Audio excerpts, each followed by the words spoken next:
আফ্রিকার জঙ্গলের ভেতরে লুকানো এক রহস্যময় শহর, আর সেখানেই আছে মহামূল্যবান গুপ্তধনের ভাণ্ডার। বলা হয় যারা একবার সেই শহরে প্রবেশ করে তাদের পরিণতি হয় মৃত্যু।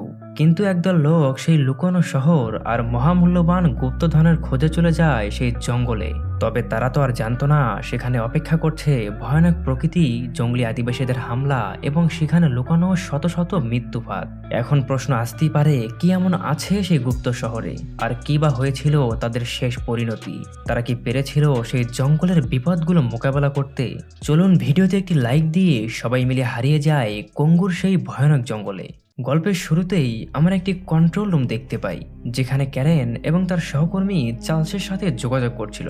চার্লস এখন আফ্রিকার গভীর জঙ্গল কঙ্গোতে আছে। সেখানে গিয়েছিল একটি রহস্য খুঁজে বের করতে। আসলে চার্লস ও তার টিম খুঁজছে একটি বিশেষ ধরনের ডায়মন্ড, যার নাম হলো অ্যালিভিয়া। বলা হয় এই ডায়মন্ডের শক্তি এতটাই যে এর মাধ্যমে পৃথিবীর ইতিহাস বদলে যেতে পারে এবং এর পাশাপাশি আরো অনেক ভয়ানক কাজ করা যাবে। কিন্তু চিন্তার বিষয় হলো, এই শক্তি যদি ভুল মানুষের হাতে চলে যায় তাহলে পুরো পৃথিবী ধ্বংস হয়ে যেতে পারে। এরপর অনেক খোঁজার পরে অবশেষে চার্লস ব্লু ডায়মন্ডের কিছু অংশ খুঁজে পায় আর এটিকে লেজার বন্দুকের ভেতরে প্রবেশ করায়। এরপর তার মাধ্যমে ক্যারেনকে একটি ডেমো দেখায়। ক্যারেন তার এই চমৎকার দেখে অবাক হয়ে যায়, কারণ এই ডায়মন্ড এতটাই শক্তিশালী ছিল যে লেজার রশ্মির মাধ্যমে পৃথিবী থেকে চাঁদের উপর গর্ত তৈরি হয়ে যাবে। ক্যারেন যখন চার্লসের সঠিক লোকেশন খুঁজে বের করার চেষ্টা করছিল, ঠিক সেই মুহূর্তে কিছু সমস্যার কারণে হঠাৎ করে চার্লসের সাথে তাদের যোগাযোগ বন্ধ হয়ে যায়। এরপর আমরা দেখতে পাচ্ছিলাম চার্লসের এক বন্ধু তাকে বলে, আমার মনে হয় আমি ডায়মন্ডের আসল জায়গার সন্ধান পেয়েছি। এই কথা বলার পর সে চার্লসকে নিয়ে একটি রহস্যময় লেকের সামনে আসে, যার নিচে দিয়ে একটি গোপন সুড়ঙ্গ চলে গেছে। চার্লস এবং তার বন্ধু লেকের নিচ দিয়ে সেই সুড়ঙ্গে পেরিয়ে চলে যায় অপর প্রান্তে। কিন্তু সেখানে যা তারা দেখে তাতে তারা পুরোপুরি হতবাক হয়ে যায়। চার্লস মূলত এখানে এসেছিল ডায়মন্ড খুঁজতে, কিন্তু সে আবিষ্কার করে ফেলেছে এক প্রাচীন শহর। হয়তো এই শহরের মধ্যেই কোথাও লুকিয়ে রয়েছে সেই বিশেষ ব্লু ডায়মন্ড যা এতদিন তারা খুঁজছিল। সবাই তখন অনেক খুশি হয়, কিন্তু তাদের এই আনন্দ বেশিক্ষণ হয়তো থাকবে না। হঠাৎ করেই জঙ্গলের অন্ধকার থেকে বেরিয়ে আসে অজানা কিছু প্রাণী। এরপর চার্লস এবং তার দলের উপর থেকে ভয়ানকভাবে আক্রমণ করে। সিন কাট হওয়ার পর আমরা দেখতে পারি ক্যারেন তখন চার্লসের সাথে যোগাযোগ করার চেষ্টা করছে। একটু পর চার্লসের ক্যামেরা কানেক্ট হয়, কিন্তু তারা যা দেখতে পারে এতে ক্যারেন খুবই ভয় পেয়ে যায়। আমরা দেখি চার্লস এবং তার টিমের সবার নিথর দেহ মাটিতে পড়ে আছে। এর মানে হয়তো তারা আর কেউ এখানে বেঁচে নেই। কিন্তু তখনই কিছু একটা হঠাৎ ক্যামেরার সামনে এসে সেটিকে পুরোপুরি নষ্ট করে দেয়। সবকিছু এত তাড়াতাড়ি ঘটে যাচ্ছিল যে ক্যারেন এবং তার দল কিছুই বুঝতে পারে না। এই ঘটনা দেখার পর ক্যারেন প্রচন্ড চিন্তায় পড়ে যায়। তার প্রিয় মানুষ চার্লস এখন কোথায়? হ্যাঁ, ঠিকই ধরেছেন, সে চার্লসকে ভালোবাসতো। এখন প্রশ্ন হলো, সে কি বেঁচে আছে, আর কি বা ঘটেছিল তাদের সাথে? চলুন ভিডিওর সামনেই আমরা তা জানতে পারবো। এত কিছু ঘটে যাওয়ার পরেও তাদের বস ট্র্যাভিস এসব নিয়ে খুব একটা চিন্তিত নয়, বরং সে সব থেকে বেশি ডায়মন্ডের ব্যাপারে ভাবছিল। এতগুলো মানুষ যে মারা গেল তা নিয়ে তার কোনো মাথা ব্যথা নেই। অবশ্য এর কারণও ছিল, তার মতে এই বিশেষ ব্লু ডায়মন্ড তার কোম্পানির ভবিষ্যৎ বদলে দিতে পারে। যদি এটা কোনোভাবে হারিয়ে যায় তাহলে নাকি তার রিসার্চ কোম্পানি বন্ধ হয়েও যেতে পারে। তাই ট্র্যাভিস তখন ক্যামেরনকে বলে, সে যদি নিজে কঙ্গোর জঙ্গলে গিয়ে চার্লসদের সন্ধান করে তাহলে সে তার জন্য সমস্ত রকম সাহায্যের ব্যবস্থা করতে পারে। কিন্তু ক্যারেন ইতিমধ্যেই বুঝতে পেরেছে ট্র্যাভিসের তাকে জঙ্গলে পাঠানোর মূল উদ্দেশ্য হলো ডায়মন্ড খুঁজে বের করা। চার্লস বা তার দলের উপর তার কোনো চিন্তা নেই। তবে ক্যারেন এটা বুঝতে পারলেও সে যেতে রাজি হয়, কারণ সে তো চার্লসকে ভালোবাসে। তবে সে ট্র্যাভিসকে হুমকি দিয়ে বলে, যদি দেখি আমাকে শুধু ডায়মন্ডের জন্য পাঠানো হয়েছে বা আমার সাথে কোনো রকম বেইমানি করার চেষ্টা করা হয়েছে, তাহলে এমন কিছু করব যা তুমি কল্পনাও করতে পারবে না। এসব বলার পেছনে ক্যারেনের গভীর রহস্য লুকিয়ে আছে, যা আমরা ভিডিওর সামনে গেলেই বুঝতে পারবো। এরপর ক্যারেন পুরোপুরি তৈরি হতে থাকে কঙ্গোর জঙ্গলে যাওয়ার জন্য। অন্যদিকে আমরা পিটার নামের এক বিজ্ঞানীকে দেখতে পাই। সে এমন একটি ডিভাইস আবিষ্কার করেছে যার মাধ্যমে লাইন ল্যাঙ্গুয়েজকে ভাষায় রূপান্তর করা যায়। আসলে এই ডিভাইসের সাহায্যে বোবা মানুষও কথা বলতে পারবে, যা সত্যি একটি অসাধারণ আবিষ্কার। তার এই গবেষণার জন্য সে বেছে নিয়েছে একটি গরিলাকে, যার নাম অ্যামি। আমরা দেখি অ্যামি ছিল খুবই বুদ্ধিমান। পিটার তাকে অনেক দিন ধরেই সেই ডিভাইসের মাধ্যমে সাইন ল্যাঙ্গুয়েজ শেখাচ্ছে। এ কারণেই পিটার একদিন সবার সামনে তার এই আবিষ্কার প্রদর্শন করে। সেখানে আসা সমস্ত লোক অ্যামির এরকম কথা বলা দেখে অবাক হয়ে যায়। সবাই তার এই আবিষ্কারের জন্য তার অনেক প্রশংসাও করে। কিন্তু এসবের মাঝেও পিটার বেশ চিন্তিত, কারণ অ্যামি প্রায়ই দুঃস্বপ্ন দেখত। একদিন সে তার স্বপ্নের দৃশ্যগুলোকে আঁকতে শুরু করে, আর সেই অদ্ভুত ছবিগুলো দেখে পিটার অনেকটাই অবাক হয়। কারণ সেখানে অ্যামি নিজের আসল ঘর, বন জঙ্গল এবং তার জাতিদের ভীষণ মিস করছিল। এই বিষয়গুলো সে ছবির মাধ্যমে তুলে ধরে। আর এই কারণেই পিটার সিদ্ধান্ত নেয় অ্যামির বন্ধু হিসেবে তার দায়িত্ব তাকে নিজের বাড়িতে ফিরিয়ে দেওয়া। ফলে সে অ্যামির জন্মস্থান খুঁজতে শুরু করে। এভাবে অনেক খোঁজার পরে সে অবশেষে সেই কাঙ্ক্ষিত স্থান খুঁজে পায়। কিন্তু অদ্ভুতভাবে আমরা দেখতে পাই এটা ঠিক সেই জায়গা যেখানে চার্লস এবং দলের সবাই রহস্যময়ভাবে হারিয়ে গিয়েছিল। সবটা জানার পর পিটার ঠিক করে যেভাবে হোক অ্যামিকে তার জাতিদের কাছে ফিরিয়ে দিবে। কিন্তু তার এই কঙ্গোর জঙ্গলে অভিযানের জন্য অনেক অর্থের দরকার ছিল। তাই পিটার তার বসের কাছে গিয়ে কঙ্গো অভিযানের জন্য আর্থিক সাহায্য চায়। কিন্তু তার বস তাকে স্পষ্ট জানিয়ে দেয় সে এই অভিযানের জন্য কোনো প্রকার সাহায্য সহযোগিতা করতে পারবে না। পিটার তখন পুরোপুরি হতাশ হয়ে পড়ে। সে কি করবে বুঝতে পারছিল না। ঠিক তখনই হেমলক নামের এক রোমানিয়ান ব্যবসায়ী তাকে বলে সে পিটারকে কঙ্গোর জঙ্গলে যেতে সাহায্য করতে পারে। কিন্তু এখন প্রশ্ন হলো, হেমলক কেন? সে কি কোনো স্বার্থ ছাড়াই অর্থ দিতে চেয়েছিল? তা কিন্তু নয়। আসলে মূল ঘটনা হলো হেমলক বহুদিন ধরে এক রহস্যময় প্রাচীন শহরের সন্ধান করছিল, যার নাম হচ্ছে the lost city of Zen. এই শহরটি ঠিক সেই স্থানই ছিল যেখানে চার্লস নিখোঁজ হয়েছিল। হেমলক একটি প্রাচীন বই থেকে এই গুপ্ত শহরের ব্যাপারে জানতে পারে। একসময় কিং সোলোমন নামে এক রাজা এই জঙ্গলে ব্লু ডায়মন্ড খোঁজার জন্য অভিযান করেছিল। বলা হয় সেই শহরে লুকানো আছে মহামূল্যবান সেই ডায়মন্ড। এমনকি সেই বইটির এক পৃষ্ঠায় আঁকা একটি বিশাল চোখের চিহ্ন দেখতে পারে, ঠিক যেমনটা অ্যামি এঁকেছিল। এখন হেমলকের মনে হতে থাকে অ্যামি যেহেতু সেই শহরেই বড় হয়েছে, তাই সে খুব সহজেই তাদেরকে ওই গুপ্ত শহরের কাছে নিয়ে যেতে পারবে। মূলত ঠিক এই কারণেই হেমলক পিটার ও অ্যামিকে সাহায্য করতে রাজি হয়েছে। কিন্তু পিটার হেমলকের এই গোপন পরিকল্পনার কিছুই জানতো না। সে মনে করেছিল হেমলক হয়তো পশু পাখি ভালোবাসে, তাই এমনটা করেছে। তাদের সব প্রস্তুতি শেষ হলে পরদিন তারা জঙ্গলের অভিযানের জন্য বিমানবন্দরে চলে আসে। কিন্তু প্লেনে ওঠার সময় পিটার এবং ক্যারেনের দেখা হয়ে যায়।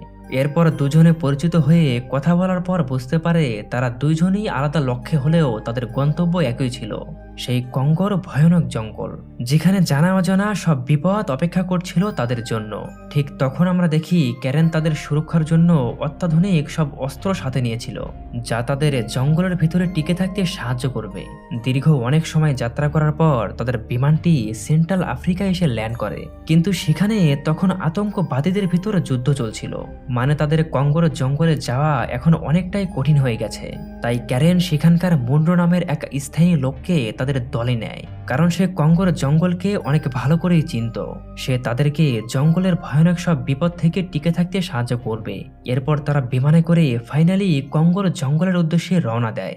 বেশ অনেকটা সময় যাত্রা করার পর তারা কঙ্গোর জঙ্গলের উপরে চলে আসে। তবে এখন তারা নিরাপদ একটি জায়গা খুঁজছিল যেন তাদের বিমানটিকে তারা ল্যান্ড করাতে পারে। কিন্তু ঠিক তখনই জঙ্গলে থাকা আতঙ্কবাদীরা তাদের প্লেনটির দিকে মিসাইল নিক্ষেপ করে। এতে করে তাদের বিমানের কিছু অংশ ভেঙে যায়। সবাই বুঝতে পারে যে বিমানটি যে কোনো মুহূর্তে ক্র্যাশ করতে পারে। এখন তাদের সামনে একমাত্র উপায় ছিল বিমান থেকে প্যারাশুট দিয়ে লাফ দেওয়া। তা না হলে এই বিমান মাটিতে ক্র্যাশ করলে তাদের পরিণত হবে মৃত্যু। এজন্য অবশেষে সবাই প্যারাশুট নিয়ে বিমান থেকে লাফিয়ে পড়ে। কিছুক্ষণ পর আমরা দেখতে পাচ্ছিলাম সবাই নিরাপদে জঙ্গলের মধ্যে নামতে সক্ষম হয়েছে। তারা এত বড় বিপদ থেকে বাঁচার পরেও সবাই অনেকটা ভয়ের মধ্যে ছিল, কারণ যে কোনো সময় এই জঙ্গলে তাদের উপর বিপদ নেমে আসতে পারে। সবাই অনেক ক্লান্ত থাকার কারণে সেখানে তাঁবু তৈরি করে। মূলত আজকের রাতটা তারা এখানেই থাকবে বলে সিদ্ধান্ত নিয়েছে। অন্যদিকে ক্যারেন স্যাটেলাইটের মাধ্যমে তার বস ট্র্যাভিসের সঙ্গে যোগাযোগ করে এবং তাদের বর্তমান অবস্থা তাকে জানিয়ে দেয়। এভাবে সেদিনকার রাতটা কোনো মতে কেটে গেলে পরদিন খুব ভোরের দিকে তারা আবার সামনের দিকে যাত্রা শুরু করে। তবে জঙ্গলের মধ্য দিয়ে চলাটা তাদের জন্য খুবই বিপজ্জনক ছিল, কারণ চারদিকেই তাদের জন্য অপেক্ষা করছে মৃত্যুফাত। এভাবে অনেক সময় ধরে চলার পর সন্ধ্যার দিকে জঙ্গলের বৃষ্টি পড়তে শুরু করে। এতে করে সবাই অনেকটাই সমস্যায় পড়ে যায়। কিন্তু এর পরেও কোনো রকম করে তারা সামনের দিকে এগিয়ে যেতে থাকে। তবে তাদের গন্তব্যের জন্য শুধু বৃষ্টি বাধা কিন্তু নয়। কিছুটা পথ এগিয়ে গেলে জঙ্গলে থাকা আদিবাসীরা তাদের সামনে চলে আসে। তবে এই আদিবাসীরা ছিল খুবই ভালো মনের মানুষ। তারা কথা বলে বুঝতে পারে ক্যারেন সহ বাকি সবাই তাদের জন্য বিপজ্জনক না। ক্যারেন যখন আদিবাসীদের চার্লস ও তার দলের লোকজনের কথা জিজ্ঞেস করে, আদিবাসীরা তেমন কিছুই বলতে পারে না। তবে তারা বিদেশি একজন লোককে এখানে আহত অবস্থায় খুঁজে পেয়েছে। এরপর আমরা সেই লোকটিকে দেখতে পাই, তার অবস্থা খুবই খারাপ ছিল। সে কোনোভাবেই তার শরীর নড়াচড়া করতে পারছিল না। ক্যারেন তার কাছে গিয়ে চার্লসদের ব্যাপারে জিজ্ঞেস করে, কিন্তু এখানে সে যখন এমিকে দেখে তখনই সে ভয় পেয়ে চিৎকার করতে শুরু করে। আমরা দেখি সে এতটাই ভয় পেয়েছিল যে সে তৎক্ষণাৎ মারা যায়। এখন প্রশ্ন আসতেই পারে, এর পেছনে এমন কি রহস্য লুকিয়ে আছে যে সে এমিকে দেখা মাত্রই এতটা ভয় পেয়ে মারা গেল? এই রহস্য তো আমরা মুভির সামনে গেলেই বুঝতে পারবো। লোকটির এমন অবস্থা দেখে ক্যারন সহ বাকি সবাই ভয় পেয়ে যায়, কারণ তারা এর কোনো মানেই বুঝতে পারছিল না। যাই হোক, কিছুটা সময় এখানে বিশ্রাম নিয়ে এরপর তারা আবারও অভিযানে বেরিয়ে পড়ে। কিন্তু এবার তাদের পথ আরো বেশি বিপজ্জনক হয়ে ওঠে। পথ চলতে চলতে একসময় রাত হয়ে যায়। সেদিন রাতে তারা যখন একটি নদী পার হচ্ছিল, ঠিক তখনই বিশাল আকৃতির জলহস্তির মতো কিছু প্রাণী তাদের উপর আক্রমণ করে। এই আচমকা হামলায় তাদের দলের কয়েকজন সদস্য সেখানেই মারা যায়, আর যাদের ভাগ্য ভালো ছিল তারা প্রাণে বেঁচে যায়। এরপর তারা কোনো রকমে নদী পার হয়ে তীরে উঠে আসে। সবাই তাদের সৃষ্টিকর্তার কাছে শুকরিয়া আদায় করছিল, কারণ বড় ধরনের একটি বিপদ থেকে তারা রক্ষা পেয়েছে। এরপর কেটে যায় অনেকটা সময়। হঠাৎ তারা আকাশের মধ্যে একটি বিমান দেখতে পায়, কিন্তু সেটিতে জঙ্গলে থাকা আতঙ্কবাদীরা হামলা করে আগুন ধরে গিয়েছিল। এরপর বিমানটি জঙ্গলের মধ্যেই ভেঙে পড়ে। তবে যাই হোক, এরপর কোনো মতে সেদিনকার রাত কেটে গিয়ে ভোর হয়ে যায়। সবাই তখন দীর্ঘ সময় পথ চলার পর এক পর্যায়ে এমন একটি রাস্তায় গিয়ে পৌঁছায় যেখানে দুই দিক থেকে দুইটা আলাদা পথ চলে গিয়েছে। তখন তারা বুঝতে পারছিল না তারা কোন দিকে যাবে। এমি তখন সামনে এগিয়ে এসে হাতের ইশারায় একটি রাস্তার দিক দেখিয়ে দেয়। এটি হয়তো সেই পথ যা সে বারবার স্বপ্নে দেখত। সবাই এবার এমির কথা মতো সেই পথ ধরে সামনের দিকে এগোতে থাকে। কিছুক্ষণ হাঁটার পর তারা জঙ্গলের আরো গভীরে প্রবেশ করে এবং সেখানে সেই ভাঙাচোরা বিমানটিকে খুঁজে পায়, যেটি গতরাতে জঙ্গলের ভিতরে ভেঙে পড়েছিল। সবাই তখন বিমানটির ভিতরে ভালো করে দেখলে জানতে পারে এই প্লেনটি আসলে ট্র্যাভিস পাঠিয়েছিল, কারণ সে ক্যারেনের উপর পুরোপুরি বিশ্বাস করতে পারেনি। কিন্তু এখন সেই দলের আর কেউ বেঁচে নেই, সবাই মারা গেছে। তবে সেই বিমানের মধ্যে তারা কিছু খাবার পায়, সেগুলোর সাথে নিয়ে তারা আবারও যাত্রা শুরু করে। দীর্ঘ অনেক সময় জঙ্গলের ভিতরে যাত্রা করার পর তারা অবশেষে দ্য লাস্ট সিটি অব জিনের কাছাকাছি পৌঁছে যায়। জঙ্গলের ভেতরে এরকম এক প্রাচীন শহর দেখে সবাই অবাক হয়ে যায়, কিন্তু এদের মাঝে সবচেয়ে খুশি ছিল হেমলক। আমরা দেখতে পারি শহরটির সামনে একটি বিশাল মূর্তি ছিল। আমি কিন্তু তার স্বপ্নে ঠিক এমন কিছুই দেখেছিল। হেমলক তখন বলে, আমার ধারণা বাইরের পৃথিবী থেকে ব্লু ডায়মন্ডকে রক্ষা করার জন্যই কিং সোলোমন এই গোপন শহরটি তৈরি করেছিলেন। সবাই তখন মনের ভেতরে এক উচ্ছ্বাস নিয়ে শহরের ভেতরে প্রবেশ করে। আমরা তখন দেয়ালে বিভিন্ন চিত্রলিপি খোদাই করা দেখতে পাই, যেখানে প্রাচীনকালে সমস্ত ঘটনা লিপিবদ্ধ করা হয়েছে। তারা ডায়মন্ড খোঁজার উদ্দেশ্যে শহরের আরো গভীরে প্রবেশ করে, কিন্তু তখনই হঠাৎ করে তাদের উপর একদল বিশাল আকৃতির গরিলা আক্রমণ করে। এদের বলা হয় গ্রে গরিলা, যারা বহু বছর আগেই বিলুপ্ত হয়ে গেছে, কিন্তু তারা এই গহীন জঙ্গলের ভিতরে তাদের অস্তিত্ব টিকিয়ে রেখেছিল। ক্যারন সহ সবাই গরিলাদের দেখে হতবাক হয়ে যায়। এদের দেখে মনে হচ্ছিল যেন তারা বহু বছর ধরে এই জায়গা এবং ব্লু ডায়মন্ডকে পাহারা দিচ্ছে। তবে এই গরিলাগুলো ছিল খুবই ভয়ানক। সবাই তখন বিভিন্ন অস্ত্র দিয়ে তাদের সাথে লড়াই করার চেষ্টা করে, কিন্তু এদিকে যত সময় যাচ্ছিল গরিলার সংখ্যাও বাড়তে থাকে। ফলে এক প্রকার বাধ্য হয়ে ক্যারন সহ বাকি সবাই কোনো মতে সেখান থেকে বেরিয়ে আসে। এখন হয়তো বুঝতে পারছেন চার্লসের দলের শেষ জীবিত থাকা লোকটি কেন এমিকে দেখে ভয় পেয়ে মারা গিয়েছিল। মূলত এই গরিলাগুলোই চার্লসের দলের উপর আক্রমণ করে, তাই লোকটি ভেবেছিল এমি হয়তো তাদের দলেরই একজন। যাই হোক, এরপর সেদিনকার রাতটা তারা জঙ্গলের একটি জায়গায় তাঁবু করে কোনোভাবে কাটিয়ে দেয়। পরদিন সকালে তারা আবার সেই শহরের মধ্যে প্রবেশ করে। হেমলক তখন দেয়ালে খোদাই করা সিম্বলগুলো দেখে বুঝতে পারে এই গরিলাগুলোকে মূলত কিং সোলোমনই প্রশিক্ষণ দিয়েছিলেন, যাতে তারা ব্লু ডায়মন্ডকে বাইরের শত্রুদের হাত থেকে রক্ষা করতে পারে। এদিকে পিটার সেখানে শত শত মানুষের কঙ্কাল দেখতে পেয়ে খুবই ভয় পেয়ে যায়। আসলে এই মানুষগুলো হয়তো তাদের আগে এখানে এই মহামূল্যবান ডায়মন্ডটি নিতে এসেছিল। সবাই তখন বুঝতে পারে যে এখানে বেশিক্ষণ থাকলে হয়তো তারাও মারা যেতে পারে। তাই সবাই সিদ্ধান্ত নেয় যত তাড়াতাড়ি সম্ভব এই জঙ্গল থেকে বেরিয়ে যেতে হবে। কিন্তু ঠিক তখনই পাশের হাজার বছর ধরে ঘুমিয়ে থাকা আগ্নেয়গিরি জেগে ওঠে। সেই শহরের মধ্যে শুরু হয় প্রচন্ড ভূমিকম্প। তখন ভূমিকম্পের ধাক্কায় ক্যারেন এবং বাকি সবাই সেখানকার ভেতরের একটি বিশাল সুড়ঙ্গে পড়ে যায়। তবে এতে করে তাদের লাভই হলো, কারণ এই সুড়ঙ্গের শেষ প্রান্তে রয়েছে তাদের কাঙ্ক্ষিত সেই ব্লু ডায়মন্ডের গুপ্ত ভাণ্ডার। সবাই কিছুটা পথ সামনে এগিয়ে গেলে পুরোপুরি হতবাক হয়ে যায়, কারণ তাদের চারপাশে ছড়িয়ে ছিটিয়ে পড়ে আছে অমূল্য সব ব্লু ডায়মন্ড, যার জন্য তারা এতটা ঝুঁকি নিয়ে এই জঙ্গলে এসেছিল। এটা দেখার পর সবাই অনেক খুশি হয়, কিন্তু তাদের এই খুশি হয়তো বেশি সময় থাকবে না, কারণ এটাই ছিল গ্রে গরিলাদের আসল বাসস্থান, যেখানে কিং সোলেমন তাদের প্রশিক্ষণ দিয়েছিলেন। এরপর দেখা যায় বিশাল এক বাহিনী নিয়ে গ্রে গরিলারা ক্যারেনদের উপর আক্রমণ করতে শুরু করে। মুনরো সহ সবাই বিভিন্ন অস্ত্রের সাহায্যে গরিলাদের সাথে লড়াই করার চেষ্টা চালিয়ে যাচ্ছিল।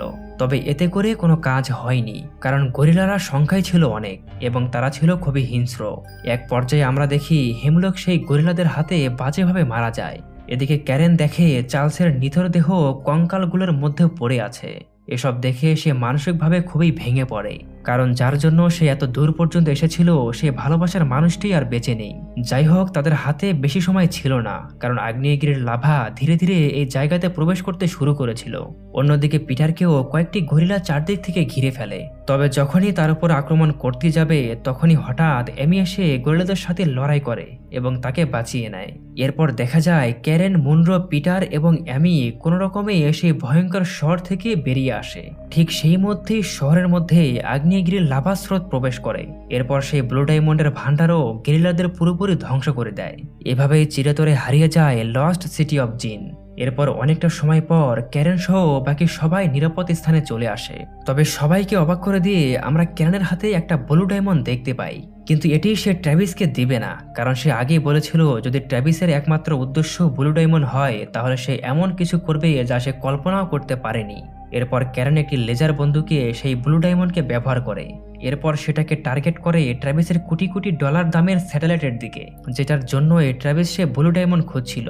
এরপর ক্যারেন সেই লেজারের সাহায্যে মুহূর্তের মধ্যেই স্যাটেলাইটটি ধ্বংস করে দেয়। হয়তো এটাই ছিল ট্র্যাভিসের প্রাপ্য শাস্তি, কারণ একমাত্র তার লোভের কারণে সে তার ভালোবাসার মানুষটিকে আজ হারিয়েছে। এরপর আমরা দেখতে পারি পিটার তার বন্ধু এমিকে সেই জঙ্গলের মধ্যে তার জন্মস্থানে রেখে আসে। এমিও তার পরিবারকে খুঁজে পেয়ে মহা খুশি হয়ে যায়। অবশেষে ক্যারেন, মুনরো ও পিটার একটি এয়ার বেলুনে করে কাছাকাছি কোনো বিমানবন্দরের উদ্দেশ্যে রওনা দেয়। আর এই দৃশ্যের মধ্য দিয়ে মুভিটির সমাপ্তি ঘটে। তো কেমন লাগলো আমাদের আজকের জঙ্গলের অভিযান? যদি ভিডিওটি আপনাদের কাছে ভালো লাগে তাহলে শুধুমাত্র ভিডিওতে একটি লাইক করে দিবেন। আর আপনার পছন্দের এরকম মুভি যদি আরো দেখতে চান তাহলে কমেন্টে মুভির নাম লিখে দিতে পারেন। তো সবাই ভালো থাকবেন, সুস্থ থাকবেন। আল্লাহ হাফেজ।